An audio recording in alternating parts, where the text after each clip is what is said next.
কিন্তু এনেকৈ অফিচিয়েলি মই ক্লাছৰুমত পঢ়াওঁ আৰু বহুত ভালে পঢ়াওঁ ষ্টুডেণ্টে কয় কিন্তু এনেকৈ স্পীচ দিয়াৰ অভিজ্ঞতা বা এক্সপিৰিয়েঞ্চ মোৰ নাই মই স্পীকাৰ নহয় কেইটামান কি পইণ্টছ কিছুমান আছে মই ক্লাছৰুমত 7-8 years মই মেথামেটিক্স পঢ়াই আছোঁ প্ৰাগজ্যোতিকাত মই 2018 জইন কৰা তো 6 years প্ৰাগজ্যোতিকাত মই পঢ়াই আছোঁ আৰু কিছুমান কথা আমি টিচাৰ হিচাপে লক্ষ্য কৰোঁ সেই পইণ্টছ কেইটামান আছে সেই পইণ্টকেইটা মই লিখি আনিছোঁ কি নোট হিচাপে মই সেইখিনি কম তেতিয়া তোমালোকে গম পাবা যে আজিকালি জেনেৰেশ্যনটোৰ প্ৰব্লেমটো ক'ত আছে আৰু সেই প্ৰব্লেমখিনি এড্ৰেছ কৰিবলৈ আমি কি কৰিব লাগিব ঠিক আছে চ' যিহেতু স্পীচ দিয়াৰ কোনো অভিজ্ঞতা নাই বা মুখস্থ কৰিব নোৱাৰোঁ সেইকাৰণে কেইটামান পইণ্টছ মই লিখি আনিছোঁ পইণ্টকেইটা মই চাম জাষ্ট আৰু কথাখিনি বুজাই দিব পাৰোঁ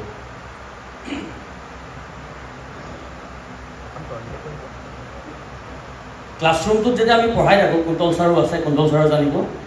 ক্লাছৰুমটোত বেলেগ বেলেগ টাইপছৰ ষ্টুডেণ্ট থাকে কেইজনমান ষ্টুডেণ্ট থাকে হাম্বল ৱেল মেনাৰ্ড পঢ়া শুনাত চিৰিয়াছ তো তাহাঁতে চবেই ভাল পায় নৰ্মেলি ফাৰ্ষ্ট বেঞ্চতে পাব বা যদি মাজত পাব লাষ্ট বেঞ্চতো পঢ়ে তাহাঁতি ৱেল মেনাৰ্ড হৈ থাকে ক্লাছৰুমটোত এটেনশ্যন দি থাকে সেইটো ইম্পৰ্টেণ্ট কথা সেইটো এটেনশ্যন দি থাকে ছেকেণ্ড টাইপছৰ ষ্টুডেণ্ট আছে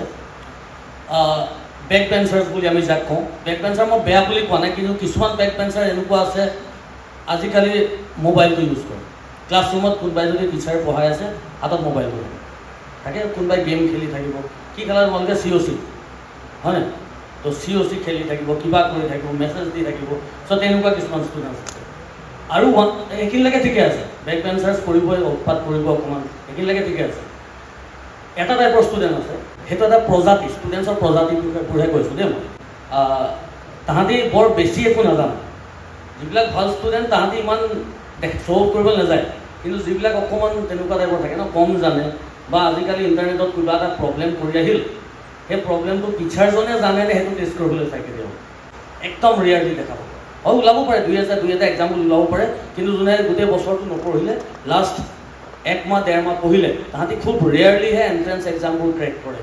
আৰু ক'ৰবাত গৈ পেলাই কলেজত আকৌ একেটা পেটাৰ্ণতে থাকি যায় বেলেগ কলেজত এডমিশ্যন ল'ব ডিগ্ৰী পঢ়িব কিবা কৰিব বা ITI সোমাব গৈ পেলাই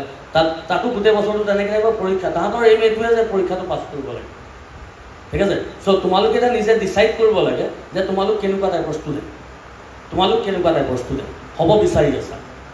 সেইখিনি কথা ক'লোঁ সেইখিনি হ'ল টাইপছ অফ ষ্টুডেণ্ট তাৰপিছত আমাৰ ছাৰে কোৱা মতে যে ছাৰে বৰ ভাল কথা এষাৰ ক'লে যে অসমৰ less than 1% of students higher ইনষ্টিটিউটবিলাকত ছিট পায় তাৰে কেইটামান প্ৰব্লেমছটো থাকিব লাগিব নহ'লেতো কেলৈ নাপাব কেইটামানতো প্ৰব্লেমছ থাকিব লাগিব অবভিয়াছলি প্ৰব্লেমছ নাথাকিলেতো অসমৰ বা বেলেগ ষ্টেটবিলাকত যেনেকৈ পায় ষ্টুডেণ্টছ বহুত ষ্টুডেণ্টে ক্ৰেক কৰে IIT ক্ৰেক কৰে বা হায়াৰ ইনষ্টিটিউটবিলাক পঢ়েগৈ বা ফৰেন যায় পঢ়িবলৈ পায় অসমৰ ষ্টুডেণ্টবিলাকৰ লেগিংটো ক'ত আছে তো মই অকণমান চিন্তা কৰি চাই পেলাই যে ক্লাছৰুমতে যি দেখা পাওঁ কেইটামান পইণ্টছ আছে মোৰ তোমালোকে নিজে চিন্তা কৰি চাবা হয়নে নহয় প্ৰথম কথাটো হ'ল যে যেতিয়া মেট্ৰিক পাছ কৰে এটা ছেকশ্যন অফ ষ্টুডেণ্টছ আছে যোনে ঘৰত প্ৰেছাৰ দিয়ে মাক দেউতাকক যে মোক বাইক এখন লাগে অমুকৰ ল'ৰাটোৰ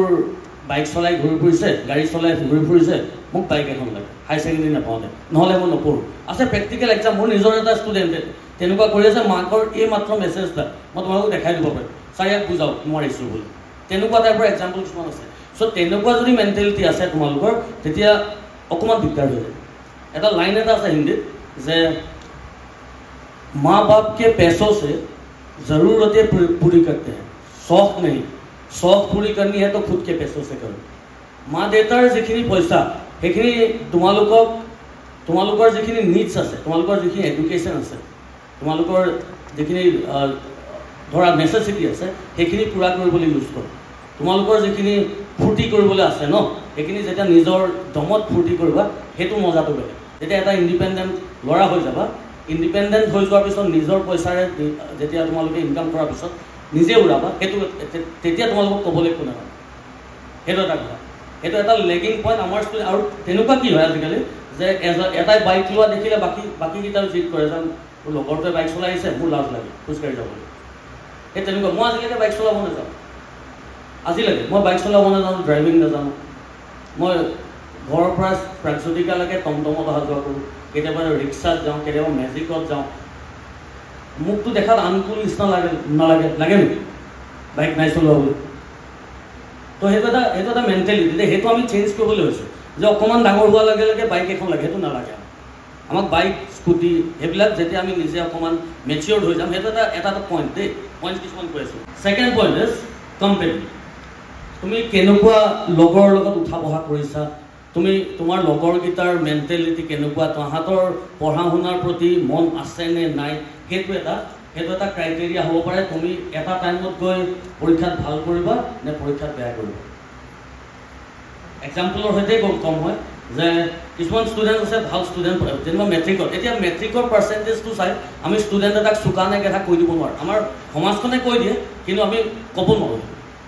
মেট্ৰিকত তোমালোকে জানা মেট্ৰিক এতিয়া কেইদিনমান হৈছে তোমালোকৰ ক'ৰবাত কিছুমান ইনষ্টিটিউটত তোমালোকে যদি মেট্ৰিক পৰীক্ষা দি থাকা সেইখন ইনষ্টিটিউটৰ টিচাৰে আহি পেলাই হয়তো সিহঁতৰ শিকাই দিয়ে MCQবোৰ শিকাই দিয়ে পাইছা নে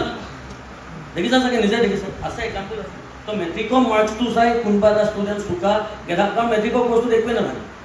মেট্ৰিকৰ কোৰ্চটোত একোৱেই নাই মেট্ৰিকত কি ছাবজেক্ট আছে 6টা আছে মেথছখন আছে ছায়েন্স আছে ছ'চিয়েল আছে ইংলিছ আছে এডভান্স মেথছ বা জিঅ'গ্ৰাফী আছে আছামিজ আছে এই 6খন কিতাপ মই যদি এনেকৈ মোৰ এই আঙুলি দুটাৰ মাজত আহি যাব মই যদি 6খন কিতাপ এনেকৈ উঠাই দিওঁ আঙুলি দুটাৰ মাজত আহি যাব হায়াৰ ছেকেণ্ডেৰীৰ মডাৰ্ণ এপ্ৰ'চ টু ফিজিক্সখনে ইয়াতকৈ বেছি শকত হয় মডাৰ্ণ এপ্ৰ'চ টু ফিজিক্সখনে ইয়াতকৈ বেছি শকত হয় টেনত একোৱেই নাই টেনত 80% পোৱা ল'ৰাটো একো নাজানিব পাৰে চ' টেনৰ মাৰ্কছৰ বেচিছত আমি যে ডিচাইড কৰি লওঁ যে ই গোটেইকেইটাতে লেটাৰ পাইছে ই ছায়েন্স পঢ়া উচিত সেইটো হ'ব নালাগে কাৰণ মেথমেটিকেল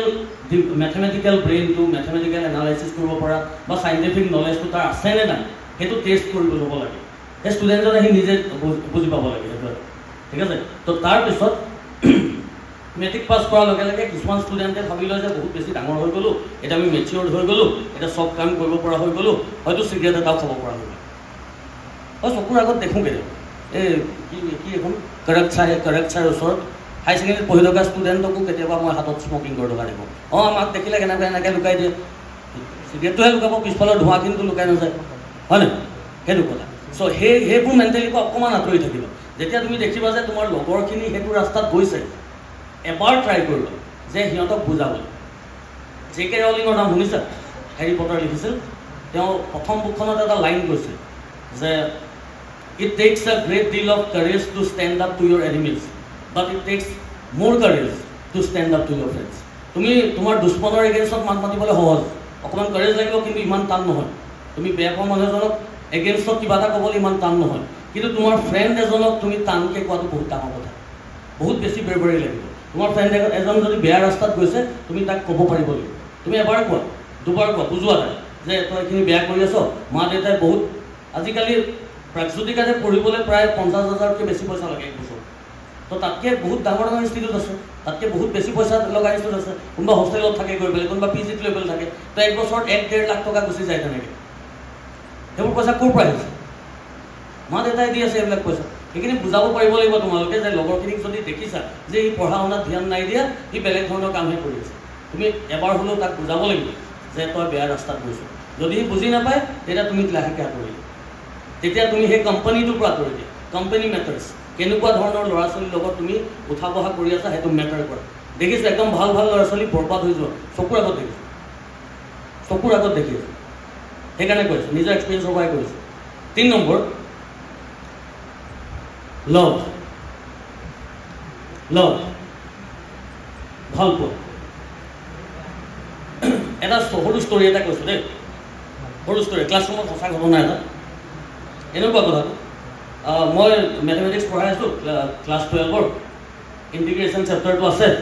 তো কেলকুলাছৰ ইণ্টিগ্ৰেশ্যনটো মেইন চেপ্টাৰ বুলি কোৱা হয় তাতে তাৰ পৰা হায়েষ্ট মাৰ্কছ আহে তো যেতিয়া ক্লাছৰুমটোত ভাল কুৱেশ্যন এটা কৰি থকা যায় ক্লাছৰুমটো চাইলেণ্ট হৈ থাকে আৰু যেতিয়া ক্লাছৰুমটো চাইলেণ্ট হৈ থাকে তেতিয়া কোনোবাই কিবা এটা যদি ফুচফুচীয়া কিবা এটা কয় ষ্টুডেণ্ট এটাই ওলাই পৰে কোনোবাই কথা কৈছে বুলি ওলাই পৰে আৰু মোৰ ক্লাছৰুমটো 2nd ফ্ল'ৰত আছিল প্ৰাগজ্যোতিকাৰ খিৰিকীবোৰ খোলা আছিল সিফালে বাহিৰত থকা বিল্ডিংবোৰ ঘৰবোৰ দেখি থাকে কোনোবা এটা ঘৰ কাপোৰ মেলি থোৱা আছিল খিৰিকী বা দেখি আছে কোনোবা এটা ঘৰ মিস্ত্ৰীয়ে পেইণ্ট কৰি কালাৰ কৰি আছে হা চ' মই পঢ়াই আছোঁ এনেকৈ বৰ্ডখন এফালে আছে ষ্টুডেণ্টছখিনি এফালে আছে মই কিবা এটা লিখি আছোঁ পটককৈ কোনোবাই কিবা এটা কোৱা নিচিনা শুনিলোঁ মই এনেকৈ ঘূৰি দিলোঁ ঘূৰি পেলাই দেখিলোঁ যে ইয়াত 2nd বেঞ্চৰ ল'ৰা এটা আছে তাৰ পিছফালে ছোৱালী এজনী আছে, ল'ৰাটোৱে ছোৱালীজনী কিবা এটা দি আছিলে মানে। তো মই যদি এনেকৈ ধৰি দিলোঁ, বেচাৰা এনেকৈ ৰখি গ'ল হা। তো মই নামি গ'লোঁ তাৰ বস্তুটো যি কি আছিল মই ধৰিব পৰা নাই, ছোৱালীজনীয়ে ৰাখি থৈ দিলে। তো মই নামি গ'লোঁ, নামি গৈ পেলাই ছোৱালীজনী হাতৰ পৰা বস্তুটো ল'লোঁ, বস্তুটো লৈ পেলাই চালোঁ যে সৰু কাগজ এখন, তাত কিবা এটা লিখা আছে। মই তাতে একো নক'লোঁ, আহিলোঁ বৰ্ডখনৰ ওচৰলৈ ঘূৰি আহিলোঁ। তাত লিখা আছিল, জান আমি আমাৰ ঘৰটো এনেকৈ কালাৰ কৰিম দেই। চ' সেই তেনেকুৱা ধৰণৰ কথা। তো সেই তেতিয়া সি হায়াৰ ছেকেণ্ডেৰীতে ডিচাইড কৰিলে যে এজনী ছোৱালীৰ লগত সি ঘৰ কালাৰ কৰিব এটা টাইমত কৰিলে। মই তাক জাষ্ট ক'লোঁ যে তই ইঞ্জিনিয়াৰ বনিবি, ডক্টৰ বনিবি নে ৰং মিস্ত্ৰী হ'বলৈ আহিছোঁ। 2 বছৰ পিছত ল'ৰাটোক মই আকৌ লগ পালোঁ। মই ঠিকে চলি আছেনে? নাই ছাৰ ব্ৰেকআপ হ'ল, মই এতিয়া বেলেগ এজনী গাৰ্লফ্ৰেণ্ড আছে।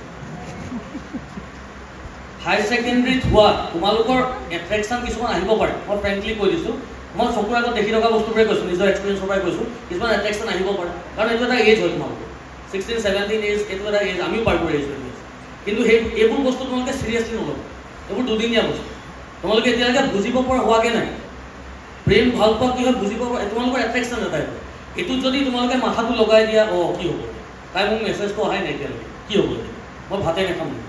মোৰ ভোকে নালাগিব নেকি, এনেকুৱা বাবুৱে ভাত খালে নে নাই। তো এইবোৰ কথা চিৰিয়াছলি নল'ব। এইবোৰ সৰু কথা, একদম সৰু কথা। এইবোৰ মেটাৰ নকৰে, বুজিছা। এইবোৰ তোমালোকে বুজিব হোৱাই নাই। এট্ৰেকশ্যনটো আহিছে, থাকিব দে। এট্ৰেকশ্যন এইটো নেচাৰেল হ'বই, গোটেই ৱৰ্ল্ড হ'ব, অকল ইণ্ডিয়াতে নহয়, পাকিস্তানত হ'ব, বাংলাদেশত হ'ব, তোমালোকৰ এজৰ ল'ৰা ছোৱালীৰ মাজত এইবোৰ হ'বই। কিন্তু এইবোৰ বস্তু চিৰিয়াছলি নল'বা। এইটো ষ্টেজ যদি লৈ লোৱা তাতে চেছ হৈ গোটেই টাইমখিনি তাতে যাব। পঢ়া শুনা টাইমতো সেইখিনি কথাই আহি থাকিব। অকণমান যদি কিবা এটা কাজিয়া লাগে সেইখিনি কথাই আহি থাকিব, ডিষ্টাৰ্বেঞ্চ এটা আহি যায়, বুজিছা। এইটো এটা প্ৰব্লেম। যিখিনি মই প্ৰব্লেম দেখিছোঁ সেইখিনি কৈ আছোঁ তোমালোকক, ঠিক আছে। তাৰপিছত তোমালোকে চিন্তা কৰা, কিছুমানে আমাৰ চিন্তা কৰে যে ফাইনেন্সিয়েল ষ্টেটাছটো এটা প্ৰব্লেম নেকি, কাৰোবাৰ দেউতাকৰ BMW এখন আছে আৰু কাৰোবাৰ দেউতাকৰ জাষ্ট নৰ্মেল পুৰণা জামানাৰ অল্ড চাইকেল এখন আছে। দুয়োটাই একেটা ক্লাছৰুমতে পঢ়িছে, দুয়োটাই এটাই বহুত ফেচিলিটি পাইছে, এটাৰ ঘৰত কেতিয়াবা খাবলৈও দিগদাৰ হৈ যায়। তো তাহাঁতৰ তাহাঁতেই কি একেটা প্লেটফৰ্মে পাইছে নেকি? তাহাঁতি পাৰিব নাই? তাৰ ইটো এডভান্টেজ বেছি হৈ যায়। তো তোমালোকক এটা কথা কওঁ, পইচা পাতিৰ ক্ষেত্ৰত ধনী দুখীয়া নাচায় মানুহ এজন কিমান ধনী বা কিমান দুখীয়া পইচা লৈ নোজোখিব কেতিয়াও। সেইটো ময়ো আজিলৈকে জোখা নাই। মানুহজনৰ ওচৰত বহুত পইচা থাকিব পাৰে, অজস্ৰ, কিন্তু মানুহজন তথাপি দুখীয়া হ'ব পাৰে যদি তেওঁৰ চিন্তাধাৰা ভাল নহয়। সেইটো তোমালোকে বুজি পাব লাগিব। সেইটো ক্ৰাইটেৰিয়া নহয়। তুমি এটা এক্সাম্পল এটা দিছোঁ, গছ এজোপা ঘৰলৈ আনিলা বা ৰাস্তাত থকা গছ, তাত তুমি মিনাৰেল ৱাটাৰ দিয়া বা তুমি বোকা পানী ঢালি দিয়া, গছজোপা কিন্তু গজিব, হয় নেকি? গজিব নেকি? গজিব। তোমালোক গ্ৰ' হ'বলৈ তুমি কোনটো বেকগ্ৰাউণ্ডৰ পৰা আহিছা সেইটো মেটাৰ নকৰে, তোমালোকৰ ডেডিকেশ্যনটো মেটাৰ কৰে। তোমালোকে কি বিচাৰি আছা, মনত কি বিচাৰি আছা, ডেট মেটাৰ্ছ। তোমালোকৰ মাইণ্ডছেটটো মেটাৰ কৰিব, ঠিক আছে। চ' এতিয়া আহিছোঁ যিটো ইনষ্টিটিউটৰ কাৰণে মোক মাতি অনা হৈছে, ৰাজদ্বীপে কল কৰি পেলাই মাতি অনা হৈছে, গ্ৰেডিয়েণ্ট অসম বুলি। তাহাঁতৰ এটা ষ্টাৰ্টআপ, JEC পঢ়ি আছে ষ্টুডেণ্টকেইটা, তাহাঁতৰ এটা ষ্টাৰ্টআপ গ্ৰেডিয়েণ্ট অসম। আৰু আমাৰ ষ্টুডেণ্টখিনি যিখিনিয়ে ধৰা এণ্ট্ৰেঞ্চ লেভেলটো ক্ৰেক কৰিবলৈ টান পায়, বহুতে টান পায়। আৰু এতিয়া যিহেতু ৰিচেণ্টলি HS ৰিজাল্ট দি গৈছে, HS ছেকেণ্ড ইয়েৰ ৰিজাল্টটো দি গৈছে, তাত তোমালোকে দেখিলে ষ্টেণ্ডটো উঠাই দিলে। তো বৰ্ডছৰ মাৰ্কছবিলাক, আমি মুখস্থ বিদ্যাটো বৰ্ডছৰ মাৰ্কছবিলাক কোনো কামত নাহিব। এতিয়া এভৰি ইনষ্টিটিউটত তোমালোকে য'তে ছিট ল'বলৈ যাবা তাতে এণ্ট্ৰেঞ্চ লাগিব, ইঞ্জিনিয়াৰিং মেডিকেলতো এণ্ট্ৰেঞ্চ আছেই, কলেজ ইনফেক্ট JB কলেজত এণ্ট্ৰেঞ্চ পাতিব। তো তাততো তুমি মুখস্থ কৰিবলৈ নহ'ব, তুমি একজেক্টলি জানিব লাগিব গোটেই বস্তুবোৰ, কেনেকুৱা লেভেলৰ কুৱেশ্যন, পেটাৰ্ণ কি হয়। ইউনিভাৰ্চিটিত ছিট ল'বলৈ যোৱা, ডিব্ৰুগড় ইউনিভাৰ্চিটি হওক, তেজপুৰ ইউনিভাৰ্চিটি, চবতে এণ্ট্ৰেঞ্চ পাতে CUET আণ্ডাৰত। তো CUET পেটাৰ্ণটো আমি নাজানো, নতুনকৈ ষ্টাৰ্ট হৈছে। তো তাৰ কাৰণে তোমালোকক অকণমান গাইডেঞ্চ লাগিবই ছিট এটা পাবলৈ। কাৰণ বৰ্ডছৰ লগত অলমষ্ট এতিয়া অলপ বেলেগ ধৰণৰ পঢ়িব লাগিব তোমালোকে, অকল বৰ্ডছৰ বিষয়ে চাই থাকিলে নহ'ব। তো মই অকল ইঞ্জিনিয়াৰিং বা মেডিকেলে কোৱা নাই, মই জেনেৰেল পঢ়া ষ্টুডেণ্টখিনিকো কৈছোঁ, তোমালোকেও ক'ৰবাত ভাল ইনষ্টিটিউটত ছিট পাবলৈ অকণমান হ'লেও গাইডেঞ্চ লাগিব, কাৰণ এণ্ট্ৰেঞ্চ এক্সাম এটা ক্ৰেক কৰিব লাগিব তোমালোকে। চ' সেই গাইডেঞ্চটো দিবলৈ গ্ৰেডিয়েণ্ট অসমৰ এটা ইনষ্টিটিউট খুলি খাইছে যোৰহাটত, ৰাজদ্বীপত আছে, ভাল ভাল টিচাৰ। ময়ো হয়তো ইনভলভ হ'মগৈ, মেথামেটিক্স ডিপাৰ্টমেণ্টটো হয়তো ময়ো অকণমান মাজে মাজে চাই দিম যেতিয়া সময় পাওঁ। আৰু তাত তোমালোকে দেখা পাইছা যে অকল 11-12 লিখাই আছে ইয়াত, কিন্তু 11-12 নহয়, ইহঁতে ক্লাছ 9ৰ পৰা টাৰ্গেট কৰিব যে ক্লাছ 8-9 লেভেলত যেতিয়া তোমালোকে অকণমান মেথছখিনি অকণ বেছিকৈ পঢ়া ন, NCERT বা টেক্সট বুকতকৈ যেতিয়া অকণ বেছিকৈ পঢ়া, তেতিয়াহে ক'ৰবাত গৈ পেলাই ছাকচেছ এটা পোৱা। যদি এটা গতিতে গৈ থাকা যে ক্লাছৰুমত যিটো পঢ়াইছে সেইখিনিয়ে কৰিম, ক্লাছ 7ত যদি HCF পঢ়াইছে মই HCFটোহে যাম, তাতে ৰৈ যাবা, সেইটো ৰৈ যাবা। সেইটো তুমি বৰ্ডছত কিবা এটা মাৰ্কছ পাবা, স্কুলৰ পৰীক্ষাত মাৰ্কছ এটা পাবা, কিন্তু ক'ৰবাত নহয় ক'ৰবাত গৈ ৰৈ যাবা। তো ক্লাছ 9-10তে আমি অকণমান এডভান্স হ'ব লাগিব, অকণমান হায়াৰ মেথমেটিক্স, অকণমান হায়াৰ ছায়েন্স আমি পঢ়িব লাগিব। চ' ৰাজদ্বীপহঁতৰ লগত কথা পাতি মই গম পাইছোঁ যে তাহাঁতৰ এটা এইম যে 9-10ৰ ষ্টুডেণ্টখিনিক অকণমান হায়াৰ বস্তুখিনিৰ লগত চিনাকি কৰি দিব তাহাঁতে, যাতে অকণমান সোনকালে পাই যায়, যাতে অসমৰ ল'ৰা ছোৱালীও ইণ্ডিয়াৰ বেলেগ বেলেগ ষ্টেটৰ ল'ৰা ছোৱালীৰ লগত কম্পিটিটিভ এক্সামত পঢ়িব পাৰেগৈ। ঠিক আছে, চ' এইখিনি আছিল কথা। আশা কৰোঁ তোমালোকে অকণমান ইনফৰ্মেটিভ পালা। মোৰ এটা ইউটিউব চেনেল আছে, মোৰ হেৰি এটা আছে, আদত এটা আছে, ভিডিঅ'টো ইয়াতে এৰি দিছোঁ, এইটোকে কৈ পাব লৈছোঁ। ভিডিঅ'টো ইয়াতে এৰি দিয়া নাই, মই স্পীচটো ইয়াতে এৰি দিছোঁ। Thank you so' much.